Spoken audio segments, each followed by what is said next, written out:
Welcome to Learning Unit number 2. In Learning Unit number 2, we're going to focus on health behavior, change models, and theories. So, according to the author, a theory is a general explanation of why people act or do not act to maintain and or promote the health of themselves, their families, organizations, and communities. So, although the theories can help explain why people act or fail to act, models help to translate theories into a program planning framework. We are going to be planning a program. We're not going to be implementing an educational health promotion program, but we're going to be planning that. And we're going to do that in groups. Now, I know groups can be difficult, especially for an online course, but it's essential for nurses to be able to collaborate and to work as part of a team, in a group, and more, we have nurses, for instance, working remotely and perhaps watching, actually viewing our patients that we're responsible for. So we might be working with another nurse who is working remotely. So it is essential that even in an online course, we have the skills to do teamwork, group work. So let's get going here. So when you click on this learning unit, we're going to first start with what are we doing? So the learning outcomes for this are to be able to discuss the health belief model and the trans-theoretical model of behavior change. So we're just looking at two models, not more than that. In the chapter, we're going to have a modified reading because I want you to focus on those two models. And we're going to begin applying one of these two models with a specific group, or at least thinking about the application. So you're going to be reading chapter 2, but very specific pages. So for those of you who have the book electronically, you're going to start at the beginning of chapter 2 and then stop when you get to the theory of planned behavior.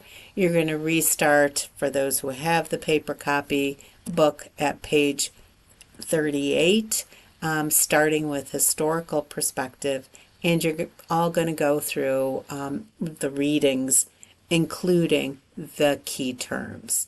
So you're going to review any posted content because there are some extra videos to watch on each one of these two models. And you're going to do a discussion board. And most importantly, the sooner you sign up, the more choice you're going to have. You're going to go on a collaborative document and choose one of the health promotion program groups that you're going to work on. So you're watching this video. The readings for the week are what I've just explained. The group project, here's where you're going to go in. So you can tell this is a link to a document that is in the cloud, so it is allowing you to edit this, everyone in the class. So your group project has 9 different groups that you can choose from. Sign up for one, and no more than 3 members. That's why there's 3 spaces. And if there is only one student who at the end who signs up for a group, I might have to move that student to a group that has another either individual or 2 individuals. We need a minimum of 2 to be a group, right? So I would contact you. Note that this is a shared document, so you can add your name. So I've added my name. I can delete anything, but please do not remove any other student names from the group. So there's going to be 9 choices. They're kind of specific and yet they're very general as far as how you go about it. But say you want to do group one, a health promotion educational program of physical fitness with fifth graders at a specific charter school. And you'll learn why because we're going to look at that charter school. Or maybe you want to also do physical fitness and an educational program, but with ninth grade females at Erie High School. And I'm giving you a zip code because that's going to be important information to know, with a BMI over 30. Maybe you want to look at nutrition, so doing a program on ultra processed foods, but specifically with eighth grade students, also at our charter school. Mental health, this is an interesting one. You might want to do an educational program on stress reduction with our students here at Mercyhurst that are in the AIM program.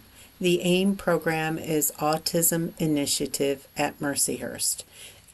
So these are very, like I said, some of it is specific, but what stress reduction you do is program is up to you. Here's another one on stress reduction, but instead of with the AIM students here at Mercyhurst, you're going to be doing it with first graders at the charter school. Maybe you want to know more and help more with stopping vaping and nicotine use, and you're going to be working with ninth grade freshmen at Erie High. Another one is an older adult one. You're going to be doing a program on healthy eating for those on a limited budget, but who live independently in government subsidized apartments. And I've given you a zip code there too. Perhaps you're going to do a health educational program on improving sleep, and you're going to do that with practical nursing students who reside in Erie and who have one or more dependents. So these are our LPN students. Or maybe you're going to do a program on aromatherapy for stress reduction with bachelor's students who live in student housing at Mercyhurst, and BSN students, so our BSN nursing students. So please sign up for one of those, and that's going to start us off with selecting our group. And then there's going to be a video on the trans-theoretical model of change to help support your knowledge of this model that you read about in our text, and a model on the health belief, a health belief model video as well. So why are we doing this or getting to the discussion board? And after you sign up for your group, you're going to answer two questions. First of all, which group did you sign up for? And tell us what educational program you've chosen and why you chose this specific health promotion educational program. And then the second question is going to be, which health behavior change model, remember we've gotten looking at two and learning about two, which of those two do you feel would best guide the development of your health promotion educational program, and why? When you answer this questions, please, especially this question, please support your response with citations from the textbook and videos. So for instance, if you're using the health belief model, you're going to include either a quote or paraphrase something that the author stated about that model. And then you're going to also cite the source of the video that you watched.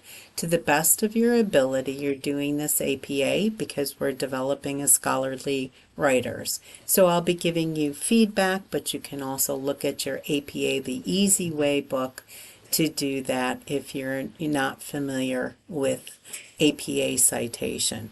Your initial response is due Friday at midnight, And please reply to one of your fellow classmates' posts, preferably someone who's also in your group, but maybe not, by Sunday night.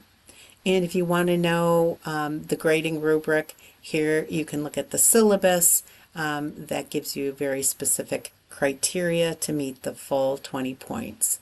So we're moving along, and I'm glad you all came back for our week 2 in Nursing 255.